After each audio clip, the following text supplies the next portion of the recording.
अध्याय और साधना में किसको ज्यादा महत्व दें जिससे जीवन में संतुलन आए। 5 अंगुलियां हैं, इनमें आप किसका महत्व दोगे? पांचों जरूरी है, पांचों जरूरी है।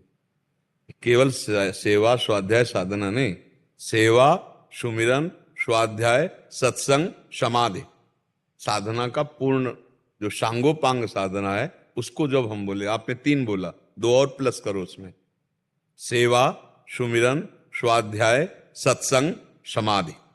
समाधि में एकांते सुखमाश्रिताम, एकांत में सुखासन में बैठकर अपने प्रभु में तन्मय होना।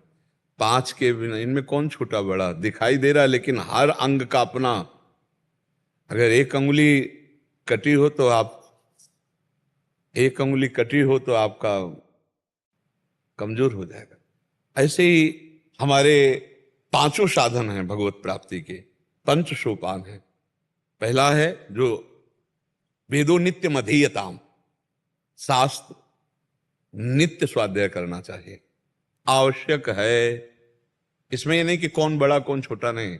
जैसे हम पंच सकारण चूर्ण बनाए पेट के लिए, तो हमें अनुपान से डालना ही होगा उसको, उसमें कोई छोटा बड़ा नहीं है, क्योंकि वो औषधि है। तो वेदो नित्य मधीयताम, नित्य हम शास्त्र स्वाध्याय करें।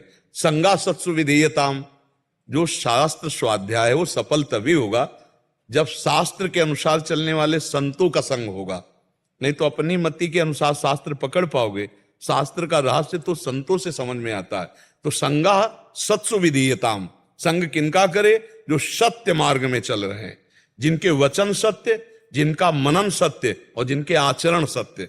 मन में कुछ और, वाणी में कुछ और, वो पाखंड ड्रामा से नहीं। संगा सत्सु विधीयताम, जो सत्य चल रहे, सत्य ही जिनका आचरण है, सत्य ही जिनकी वाणी है, ऐसे संतों का हमें संग मिले। वेदों का नित्य स्वाध्याय और संतों का संग। वेदों नित्य मधीयताम, संगा सत्सु विधीयताम, महावाक्यार्थस्य विचारिताम, सुमिरन के अंतर्गत आता है। जो तुम्हें गुरुमंत्र मिला है, जो नाम मिला है, जो संतों ने महावाक्य बोले, उनका एकांत में सुमिरन करना चाहिए। तो स्वाध्याय, सत्संग और सुमिरन। फिर हमारे जीवन में भोजन का बहुत बड़ा प्रभाव है। 5वें साधन तक पहुंचने के लिए लिखा, क्षुद्र व्याधि चिकित्सताम, भिक्षान्नम औषधम। विरक्त है तो भिक्षान्न के द्वारा अपनी क्षुधारूपी व्याधि की चिकित्सा करे, क्योंकि सेवा के लिए शरीर पुष्ट होना चाहिए ना। तो सेवा की जब बात आती है तो उसमें कह रहे हैं कि गृहस्थ है तो धर्म पूर्वक कमाए हुए धन से अपने शरीर को बल प्रदान करे, और विरक्त है तो भिक्षान्नम औषधम, 5 घरों के द्वारा मधुकरी मांग करके उससे उदर, और कैसा? औषधि की तरह।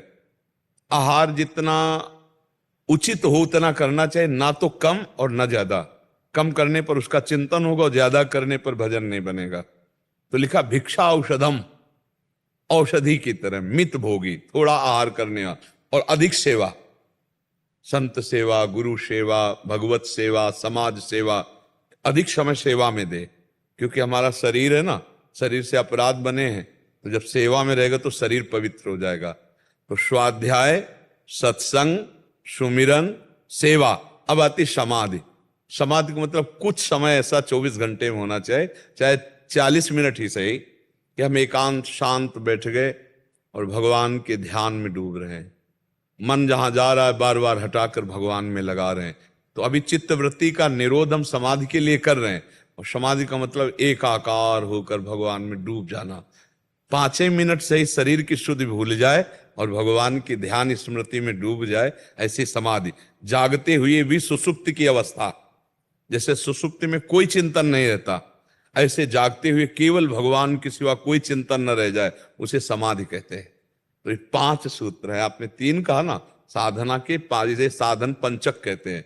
वेदो नित्य मधीयताम, संगासस्तु विधीयताम, महावाक्यार्थस्य विचारिताम, क्षुद्र व्याधि चिकित्सिताम, एकांते सुख मास्यताम। इनके 5 श्लोक हैं अलग अलग। उसको हिंदी भाषा में हम वर्णन करें कि स्वाध्याय शास्त्रों का, संतों का सत्संग और सुमिरन और समाज सेवा, भगवत सेवा, ठाकुर सेवा, और इसके बाद एकांत में बैठ करके भगवान के ध्यान में डूबना।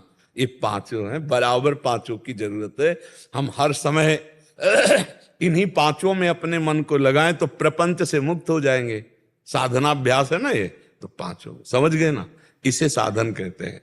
साधना कोई अलग चीज नहीं है। सेवा, सुमिरन, स्वाध्याय, सत्संग, समाधि, इसी में विचरण करना साधना कही जाती है।